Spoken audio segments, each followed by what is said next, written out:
Welcome back to Tales of Japan. I'm Shades. Thinking about this story just makes me laugh so much. You're probably reading the title and you're like, what the fuck, seriously. During the small break that I've taken in this series, I had a sort of regrouping as to what exactly the next story would be. And I then remembered this story and I was like, how could I forget it? I talked about it for half the fucking trip. I'm pretty sure it was in Kyoto. There was a lot of different things we did, particularly in Kyoto. There was a lot of walking the day that this particular incident happened. This was the same day that we found the novelty panty vending machines. So a few of the things that we didn't get to do, we wanted to do this sort of like spa retreat thing when we were in Japan, and that didn't really work out. The prices were different, they were a lot more expensive than we wanted. And we decided to walk to a lot of places when we were in Kyoto, which wasn't exactly the best idea, but at the same time I was like, you know what, to be honest, I want to walk, I want to breathe in the atmosphere. And so we ended up finding little arcades, and I don't mean just like arcade vending machine arcades, but I mean like little arcade, like shop arcades.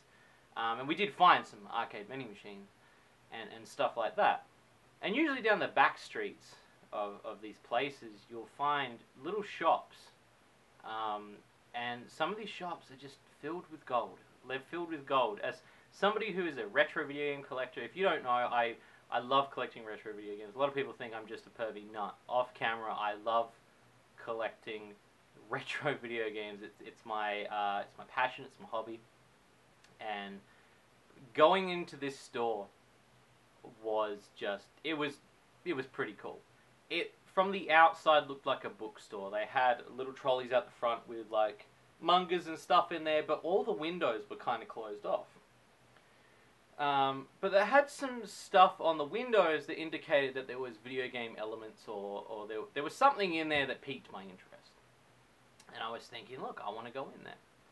So me and my fiance, we decided, hey, let's go check this thing out.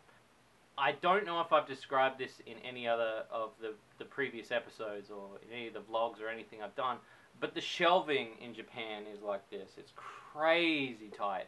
They like to pack the shelves a lot. And so she didn't want to do it. She was like, I'm out. I'll stand outside. You go and have a look around. And so I entered this store, and the shelves from the left side, they had a little area just for retro video games. And they had some really cool, like Famicom cartridges, some old Famicom disk system games that I'd never ever seen before, games I'd never heard of, old disk system games, consoles I didn't even recognize, like knockoff consoles and stuff like that. It was mind-blowing. And, you know, I'm just turning into a little kid looking at all these things. And we hadn't even got to Akihabara yet. So at this point I was like, ee, like, you know, I'm looking at all this stuff. It's really cool. At the front, because so on the right they had bookshelves, and it was filled with like art books from animes, and then there was like manga, and then there was ecchi, and there's obviously hentai.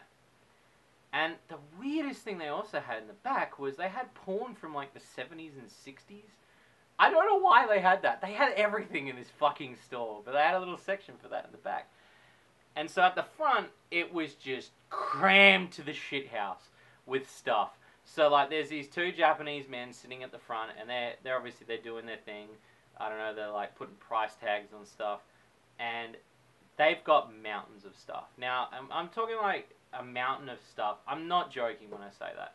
Imagine like if I just took a stack of magazines and just balanced them on my desk. That's what it was like, you know. But imagine it was from the floor to here, all over this shop. So I decided to have a bit of an explore around in the shop. I ended up buying a few things. One of the things I wanted to buy was, I wanted to do a series, and I don't know if I'll ever do it now.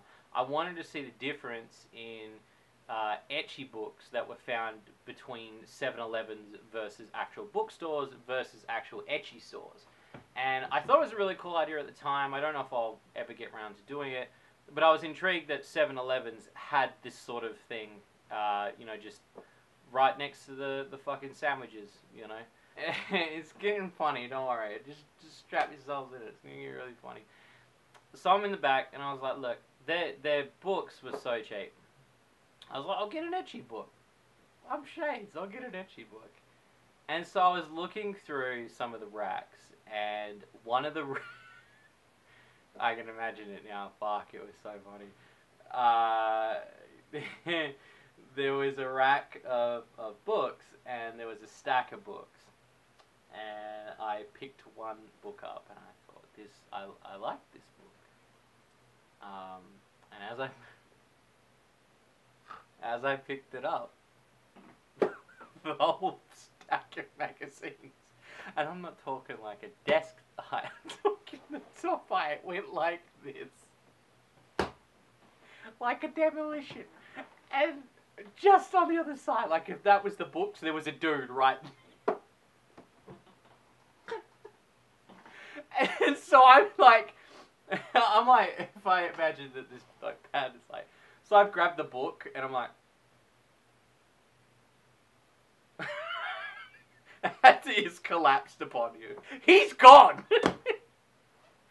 His friend is like, so I'm like, go, I'm really sorry, I'm really sorry.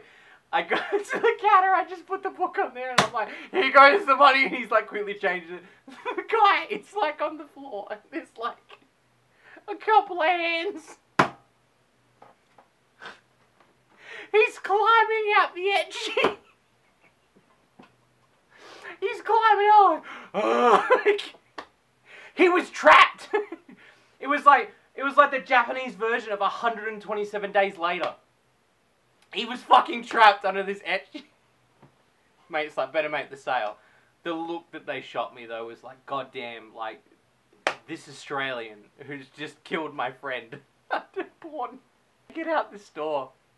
And I got my fiance, and I was like, I'm just giggling. And at the same time, I'm like, a borderline about to cry because of embarrassment. She's like, what's wrong? And I was like, I just killed a guy with hentai. Anything that happened on that trip, we compared it to the fact, well, I almost, if not practically killed that guy. He probably suffered from some sort of concussion or some sort of brain damage from getting hit by that amount of books. And again, no amount of describing will describe the amount of books that hit this guy. He was destroyed. There was nothing left of him. So that's this episode of Tales of Japan. I hope this one was okay. I know this one's a bit different. Normally I would talk about the different things I did. This one was a particular story I felt like I had to tell you.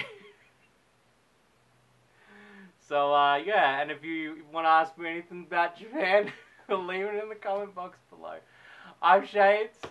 Good night.